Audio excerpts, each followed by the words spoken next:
to consent to the state of affairs in which they are living, the state of servitude, the state of having their differences ironed out and being made amenable to mass production methods on the social level.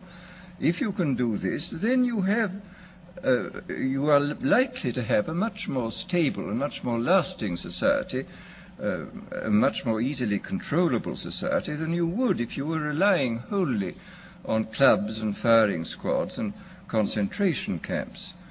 So that my own feeling is that the 1984 picture was tinged, of course, by the immediate past and the present in which Orwell was living, but that the past and present of those years does not represent, I feel, the likely trend of what is going to happen. Needless to say, we shall never get rid of terrorism. This will always find its way to the surface. But I think that insofar as dictators become more and more scientific, more and more concerned with a technically perfectly running society, they will be more and more interested in the kind of techniques which I imagined and described from existing realities in Brave New World. So that it seems to me then that this ultimate revolution is really not very far away, that we already a number of the techniques for bringing about this kind of control are here, and it remains to be seen when and where and by whom they will first be applied in any large scale. And first, let me talk about a little bit about the improvement even in the techniques of terrorism.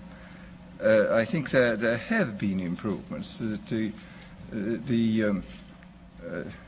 Pavlov, after all, made some extremely profound observations, both on animals and on human beings, and he found, among other things, that conditioning techniques applied to animals or humans in a state either of psychological or physical stress sank in, so to say, very deeply into the mind body of the creature, and were extremely difficult to get rid of, that they seem to be embedded more deeply than other forms of conditioning.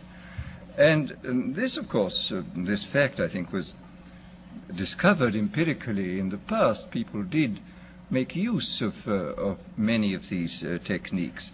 But the difference between the old empirical intuitive methods and our own methods is the difference between a sort of hit and miss craftsman's point of view and the genuinely scientific point of view. I mean, I think there is a real difference between ourselves and, say, the inquisitors of the 16th century. We know much more precisely what we are doing than they knew, and we can extend, because of our theoretical knowledge, we can extend what we are doing over a wider area with a greater assurance of producing something which really works. In this context, I would like to mention the extremely interesting chapters in Dr. William Sargent's Battle for the Mind, where he points out how intuitively some of the great religious teachers, leaders of the past, hit on the Pavlovian method. He speaks specifically of Wesley's method of producing conversions, which were essentially based upon a technique of heightening psychological stress to the limit by talking about hellfire, and so making people extremely vulnerable to suggestion, and then suddenly releasing this stress by offering hopes of heaven. And this is a very interesting chapter of showing how completely, on purely intuitive and empirical grounds, a skilled natural psychologist, as Wesley was, could discover these Pavlovian methods. Well, as I say, we now know the reason why these techniques worked, and there is no doubt at all that we can, if we want to, carry them much further than was possible in the past. And of course, in the recent history of brainwashing, both as applied to prisoners of war and to the lower personnel within the Communist Party in China, we see that the Pavlovian methods have been applied systematically and evidently with extraordinary efficacy. I mean, I think there can be no doubt that by the application of these methods, a very large army of totally devoted people has been created. The conditioning has been driven in, so to say, by kind of psychological iontophoresis into the very depth of the people's being, and has got so deep that it's very difficult for it ever to be rooted out. And these methods, I think, are a real refinement on the older methods of terror, because they combine methods of terror with methods of acceptance, that the person who he is subjected to a form of terroristic stress, but for the purpose of inducing a kind of voluntary, quotes, acceptance of the state and the psychological state into which he has been driven, and the state of affairs within which he finds himself. So that, as I say, there has been, I think, a definite improvement, shall we say, even in the techniques of terrorism. Well, then we come to the consideration of other techniques, of non-terroristic techniques for inducing consent and for inducing people to love their servitude.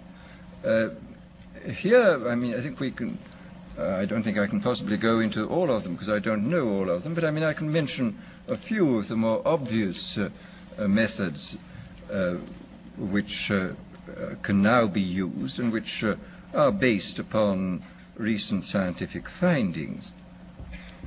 First of all, there are the methods connected with straight suggestion and hypnosis. I think we know much more about this subject than was known in the past. People, of course, have always known about suggestion, and although they didn't know the word hypnosis, they certainly practiced it in various ways. But we have, I think, a much greater knowledge of the subject than in the past, and we can make use of our knowledge in ways which I think the past was probably never able to make use of it. For example, one of the things we now know for certain is that there is, of course, an enormous, I mean, this has been always known, a very great difference between individuals in regard to their suggestibility. But we now, I think, know pretty clearly the sort of statistical structure of a population in regard to its suggestibility. It's very interesting when you look at the findings in different fields. I mean, in the field of hypnosis, in the field of administering placebos, for example, in the field of general suggestion in states of drowsiness or of light sleep, you will find the same sorts of orders of magnitude continually cropping up. You will find, for example, that the experienced hypnotists will tell one that the number of people, the percentage of people who can be hypnotized with the utmost facility, just like that, is about 20%. That about a corresponding number at the other end of the scale are very, very difficult or almost impossible to hypnotize, and that in between there lies a large mass of people who can, with more or less difficulty,